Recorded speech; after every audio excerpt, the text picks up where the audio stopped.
আমাদের সমাজে কিছু লোক আছে নিজের দোষ দেখে না, খালি অন্যের দোষ দেখে। এই বাড়িতে এই সমস্যা, ওই বাড়িতে ওই সমস্যা, এই হুজুরও খারাপ, এই হুজুরের এই সমস্যা। তুমি হুজুরের কি সমস্যা? আমার কি অবস্থা হবে আমি জানি না। আমি আরেকজনের দোষ খুঁজি, আমি আরেকজনের বদনাম বলি, আমি আরেকজনের পিছু লেগে থাকি। বললেন ওয়ালা তালমিজু আনফুসাকুম, খবরদার তোমরা অন্যের দোষ খোঁজো না, দোষ খুঁজবা নিজেদের। কিন্তু সমাজে আমরা অন্যের দোষ খুঁজি কি খুঁজি না? 5 নাম্বার, ওয়ালা তালমিজু আনফুসাকুম, নেভার ডিসফেম ইচ আদার, একে অপরের দোষ খোঁজো না। আমাদের সমাজে কিছু লোক আছে নিজের দোষ দেখে না, খালি অন্যের দোষ দেখে। আছে না নাই? চায়ের দোকানে বসে বসে দেখবেন বলবে এই বাড়িতে এই সমস্যা, ওই বাড়িতে ওই সমস্যা, ওই বাড়িতে মারামারি, ওই বাড়িতে কাটাকাটি। তোর বাড়িতে কি সমস্যা ওইটা বল, তোমার বাড়িতে কি সমস্যা ওইটা বলো মিয়া। আছে না এরকম? এই হুজুর ভালো না, এই সমস্যা, ওই হুজুরও ভালো না, এই হুজুরও খারাপ, এই হুজুরের এই সমস্যা। তুমি হুজুরের কি সমস্যা? তুমি হুজুরের কি সমস্যা আগে জাতির কাছে ওইটা বলো। আগে নিজে ভালো হও, নিজে ভালো তো জগৎ ভালো।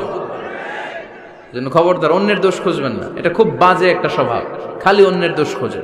যে নিজে নিজের দোষ খুঁজতে পারে, যে নিজে নিজের সমালোচনা করতে পারে, সে সবচেয়ে বুদ্ধিমান।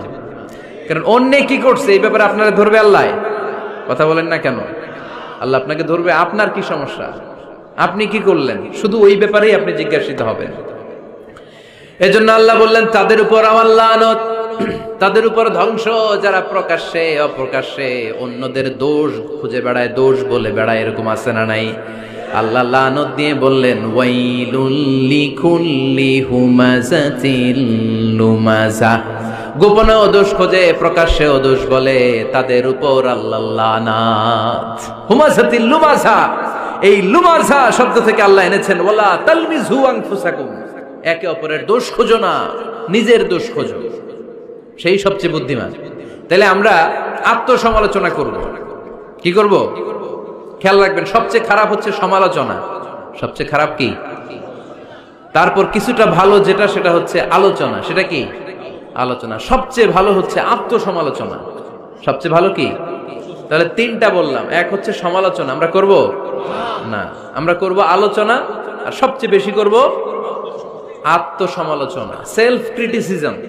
রাতে ঘুমানোর আগে একটু ভাববেন কি কি ভুল করলাম, কাকে কাকে কষ্ট দিলাম, কি কি অন্যায় আজকে আমার দ্বারা হলো, কালকের দিনটা যেন আমার আজকের দিনের চেয়ে ভালো হয়। নিজের সাথে নিজের এরকম বোঝাপড়ার দরকার আছে না নাই?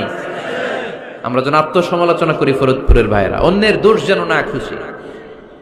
Small people talk about people, যারা নিচু মনের মানুষ এরা শুধু মানুষের দোষ খুঁজে বেড়ায়, মানুষ নিয়ে কথা কয়, এই মানুষ, এই মানুষের সমস্যা, এই সমস্যা। Average people talk about things and story and the incidents. যারা মাঝারি মনের মানুষ তারা বিভিন্ন ঘটনা নিয়ে কথা বলে, বিভিন্ন বিষয় নিয়ে কথা বলে। আর গ্রেট পিপল, যারা মহামানুষ, they talk about ideas, তারা নতুন নতুন আইডিয়া নিয়ে কথা বলে। এই আইডিয়া সমাজে অ্যাপ্লাই করলে, ইমপ্লিমেন্ট করলে সমাজটা বদলে যাবে। এই আইডিয়া এখানে সেট করলে এখানে কল্যাণ হবে। বড় মনের মানুষরা আইডিয়া নিয়ে কথা বলে। এখন দ্য ডিসিশন ইজ ইয়োর্স, সিদ্ধান্ত আপনার। আপনি কি ছোট মনের মানুষ হবেন না বড় মনের মানুষ হবেন? অন্যরে নিয়ে আমার কোনো টেনশনের দরকার নেই। আমি জান্নাতি না জাহান্নামী, এই টেনশনই তো ঘুম আসে না আমার। আমার কি অবস্থা হবে আমি জানি না। আমি আরেকজনের দোষ খুঁজি, আমি আরেকজনের বদনাম বলি, আমি আরেকজনের পিছু লেগে থাকি। খবরদার, বিশ্বাসী বলে যারা দাবি করে তারা কখনো অন্যের পিছু লাগতে পারে। খেয়াল রাখবেন, কেউ যদি পিছু লেগে থাকে ও আজীবন পিছেই থাকবে। পিছু লাগা মানে কি? ও সামনে না আমি সামনে? কথা বোঝে নাই বোধহয়। কেউ যদি আমার পিছু লাগে, ও সামনে না আমি সামনে?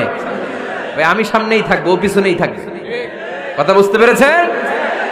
খবরদার, পিছু লাগবো না কারো, কারণ কারো পিছু লাগলে আমি পিছনে পড়ে যাবো। কারো দোষ খুঁজবো না, নিজের দোষ খুঁজবো। আমার কি সমস্যা, আমার কি ইমপ্রুভ করা দরকার, আমার কি ডেভেলপ করা দরকার, আমি নিজেকে কিভাবে সাজাতে পারি, এই নিয়ে থাকবে আমার টেনশন। আল্লাহর দেয়া আমাদের জন্য সবচেয়ে বড় উপহার হচ্ছে সময়। আল্লাহ আপনারা এত কিছু দিয়েছে, এর মধ্যে সবচেয়ে দামি কোন জিনিসটা দিয়েছে জানেন? সময়। কি দিয়েছেন?